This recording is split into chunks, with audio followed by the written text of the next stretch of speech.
Hi, this is Professor Pradyot from Leadib Academy. So we are going to look into the IBDP Chemistry SL paper number 1 of November 2019. Okay, SL, standard level. Okay, so we are going to discuss basically the video solutions of this paper. But more interestingly, these are not just going to be the video solutions, but we'll be understanding the underlying concepts. Okay, so it is not going to be just the rote learning. Okay, this is a solution. No. Okay, we'll be looking into basically the underlying concepts so that you will get more clarity that why this option is there, why this answer. Okay, and then so it would be more, will be some kind of a revision. Okay, getting clearer concepts. Okay. And we at Leadib Academy take a pleasure in mentioning that we are providing the courses for this important subject of IBDP, like chemistry, physics, maths, etc. So please do visit our website, okay, and then you can subscribe these courses. Okay, so let's begin, okay, in solving this paper 1, interesting paper 1 of IBDP Chemistry SL. Let's start. Okay, let's begin with the question number 1. Okay, so we have been given this reaction. So first, let me write it down. Okay, 2HCl aqueous plus calcium carbonate solid giving CaCl2 solid plus H2O obviously liquid and CO2 gas. So what is important of this stoichiometric equation? That should be clear. It simply means that as per this reaction, 2 moles of HCl are reacting with 1 mole of calcium carbonate, and we will focus only on what is interest to us, to produce 1 mole of CO2. This should get captured. Okay, 2 moles of HCl are reacting with 1 mole of calcium carbonate. We don't write 1, but there is a 1 mole to produce 1 mole of CO2. If this is clear, then everything is cakewalk. Now what is given to us? So this is as per stoichiometry. Okay, I'm just mentioning. Okay, let me write it. Okay, this is as per stoichiometry. And what is given to us is 0.1 mole and 0.1 mole. Okay, so now we can clearly see that typically we need double the moles of HCl as compared to calcium carbonate. Because if calcium carbonate is 1 mole, we need 2 moles.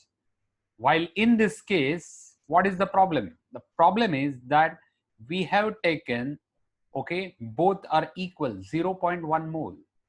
So ideally we should have taken, okay, for the complete reaction, we should have taken 0.2 moles. Okay, but we have taken only 0.1 mole of HCl. So simple, that means it is in short supply. That is what we call a limiting reagent. Simple. Okay, it is not in the adequate quantity. So what is going to happen? That means limiting reagent now is going to decide how much quantity of products will be formed. Okay, that is a concept that you need to be very, very clear. Limiting reagent controls the reaction. So in this case, 0.1 moles of HCl will react with, okay, will react with 0.05 moles of calcium carbonate. It should be half to produce 0.05 moles of CO2.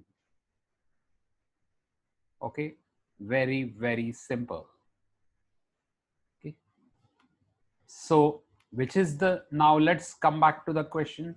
So limiting reagent is HCl, straightforward, and maximum yield of CO2 will be 0.05. Simple. That means the correct option is C. Very simple. Okay, that is how. So important part to learn, that stoichiometric equation gives you what should be the ratio between the moles of the reactant and the product. That is like a governing equation.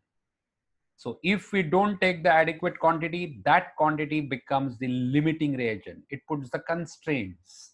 Okay, and that constraint quantity will decide what will be the other products. Okay, that concept has to be clear. So the correct option is C. Okay, let's look into the question number 2. What is the sum of the coefficient when the equation is balanced with the whole numbers? MnO2, HCl, MnCl2, H2O, and Cl2. So what will be the logic? So if you look into the Cl2, okay, on both the side, okay, on the right hand side, currently there are 4 chlorines and there is only one reactant containing chlorine, that is HCl. So let's try to balance that. Okay, and let's see. So it means we will put 4 here. Okay, because there are 4 atoms of chlorine on the right hand side. So just to balance, and there is only one provider of chlorine on the left hand side, that is HCl. So we will balance that. So this takes care of chlorine. Now let's see for hydrogen. There are 4 now hydrogens on the left hand side, and there is only one provider of hydrogen, that is water. So let's try to balance that. So this becomes this. Okay, and now let's see whether everything is getting balanced. Appears to be yes, everything is balanced. Manganese 1 each, oxygen 2 each, chlorine 4 each. So that means this is the balance. Simple. So let's put, because we have to add, we have to take the sum of coefficients. So 1, 1. Don't forget this. If you forget this, then gone. Okay, because typically students get confused, or not confused, they forget that you have to add 1. Okay, so what will be the sum? 4 plus 1, 5, plus 4, 9. So the correct answer is D, 9. That means the option D. Extremely simple. Okay, balancing was extremely simple.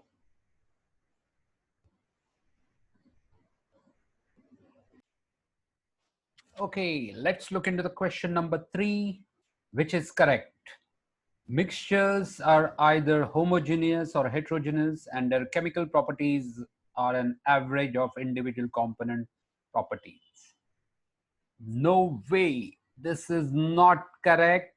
Okay, the chemical properties are average. That means there is a change in the chemical property. Not correct. Chemical properties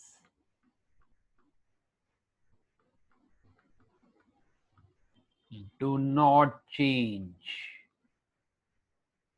So there is no question of that average or something. In mixtures, we are talking about properties of the mixtures. So they do not change. So this is not correct. Okay, so A is out. Mixtures are never heterogeneous. Sorry. This is not correct. They can be hetero or homogeneous.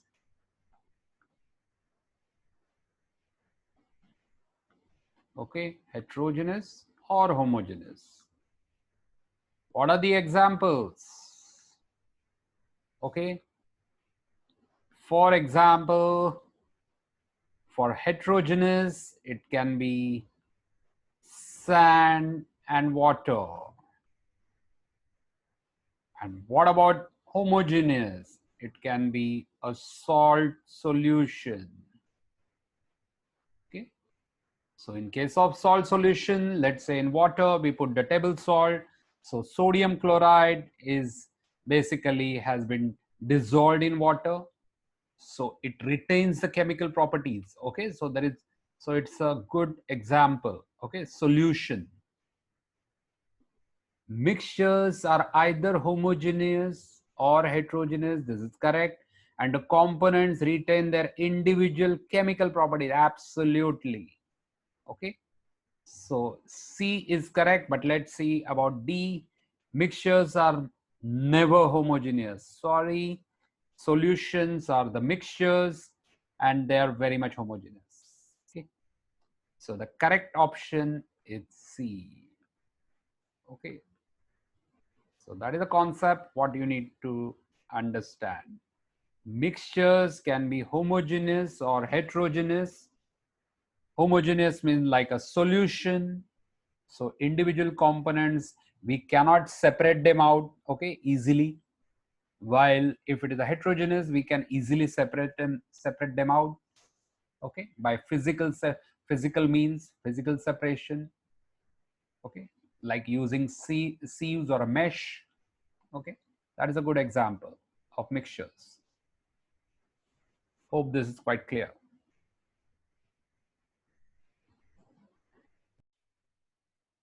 Okay, next question number 4. Which contains the greatest number of moles of oxygen atoms? So let's look into it. We'll go into the first one, A. So there are 0.05 moles, okay, and MgNO3 twice. That means there are 6 atoms, okay, 3 multiplied by 2. So I'll say multiply by 6, okay, moles of atom. Obviously, we are referring only to the oxygen. So this means, okay, 0.3. So that is for the B. What about the next one? That is 4. So that is 0.05 multiplied by 4 because there are 2 NO2 twice. So that will give us 0. How much? Yes, that would be 0.2. Sorry, let me correct it. 0. Is, so that will give us 0.2 moles of atoms. Then comes C. So that is 0.1. Oxygen is only 1. So that is 0.1. And what about D? So that is 0.1 multiplied by 2. So 0.2. So who is the winner? Straightforward, A. Okay, very, very simple. That means it is going to contain 0.3 moles. Okay, so that is the highest. So the correct answer, option A. Okay, the reason being MgNO3 twice implies there are 6 atoms in each molecule. Okay, so obviously if there are so many moles, so multiply by 0.05, so that is 0.3. This is what is the calculation. It's simple.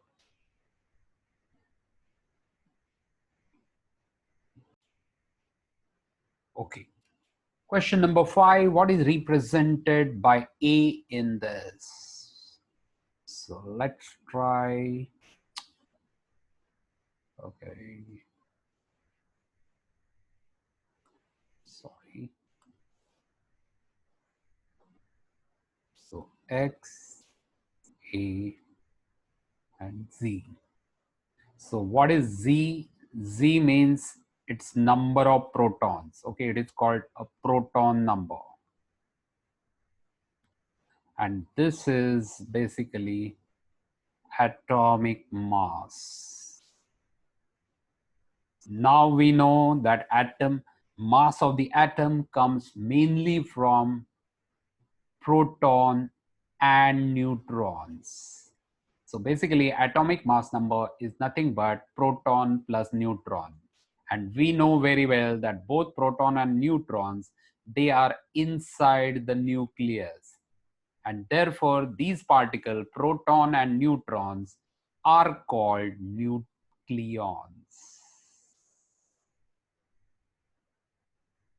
Okay, the particles which are residing within the nucleus are called nucleons. So simply means atomic mass number means number of nucleons. So straightforward, the correct option is C. Extremely simple concept.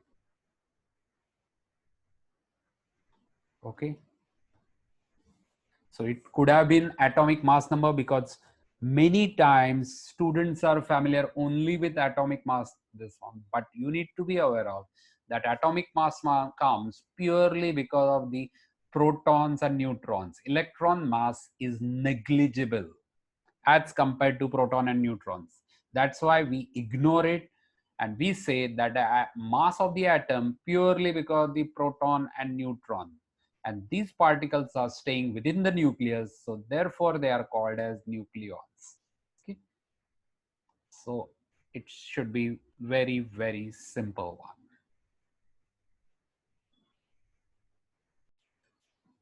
Okay, question number 6, which represent the shape of s atomic orbital? Extremely simple. S means spherical. Okay, S stands for spherical. So straightforward, the correct option is A. For your information, the p orbital, it is having like lobes. Okay, these are the lobes. So there are 3 lobes for the p orbitals, while for s orbital it is symmetrical about the nucleus. So if we think like this, that this is x-axis, y-axis, and z-axis. And let's say we talk about the s orbital. So s orbital, it is like a symmetrical about all 3, while the p orbital, one of the p orbitals will be along this, that is along x-axis. We call it as a px. Then there could be another set, okay, which is along z, and there would be another set, okay, that will be along y. Okay, so these are px, py, pz, but that was not the question. The question was about s orbital. So just simple to remember, s means spherical, p means lobed, d a little bit complex, but those are again not very difficult. Okay, so this was quite simple. Okay, question number 7, which property shows a general increase from left to right across a period to lithium to fluorine, Li to F? We know very well, okay, as we travel from the period, okay, periodic table from left to right, okay, if we travel from left to right, in the second period, okay, that means lithium to fluorine, straightforward, okay, there is increase in electronegativity. Increase in electronegativity. What do you mean by electronegativity? Very simple. Let's say there is a lithium fluoride and they are sharing the bond. Okay, this is the ionic compound anyway. But what do you mean by electronegativity? That whenever there is a sharing, okay, so instead of lithium fluoride, we'll take something else. Okay, what do you mean by electronegativity? Let me show with the concept like this. Let's say there is HF. So now what is going to happen, that this is the covalent bond. That means the electrons which have been put by hydrogen and fluorine, one each, are shared equally between these two atoms. Okay, that should be the ideal case. But unfortunately, fluorine is more greedy. So what it is going to do, it is going to grab the electron cloud towards it. So if we think like electron cloud, then fluorine has grabbed the electron cloud towards it and it becomes a slightly negative, and hydrogen will become slightly positive. So this tendency of grabbing and pulling the electron towards itself when they are sharing the electron pair in the covalent bond, it's called electronegativity. And there is an increase from left to right in the periodic table. When we travel from left to right, left, these are all alkali metals, group number 1, alkali metals, and we move towards the halogen. So there is definitely increase in the electronegativity. The halogens are definitely more electronegative than their counterparts on the alkali metals. Okay, alkali metals, as a matter of fact, they hate electron, they want to lose the electron. That's why they lose the electron very easily. Okay, like lithium, sodium, potassium, while fluorine, chlorine, bromine, iodine, okay, these are all electronegative, okay, elements. Okay, that is the concept. So the clear-cut simple answer is electronegativity. Definitely we cannot talk about the melting point. Ionic radius, as a matter of fact, decreases. Electrical conductivity we cannot comment. Okay, so the clear-cut simple answer, option B.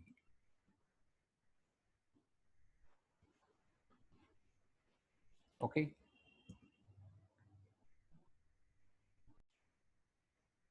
okay, question, which is the F block element? You can very well refer to the periodic table. So let me just show you for your convenience. I've just picked up this periodic table, but there is separately given even in the first page or second page of this paper. But I'm just, for simplicity, a little bit colorful one. Okay, so just to recap, okay, let me show this. These are all S block elements. Why? Because the outermost or valence electrons are in the S block. These are all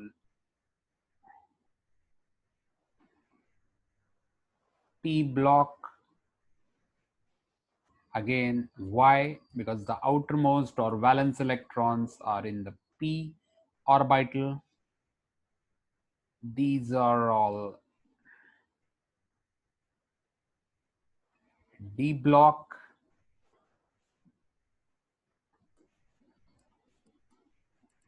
And these are F block.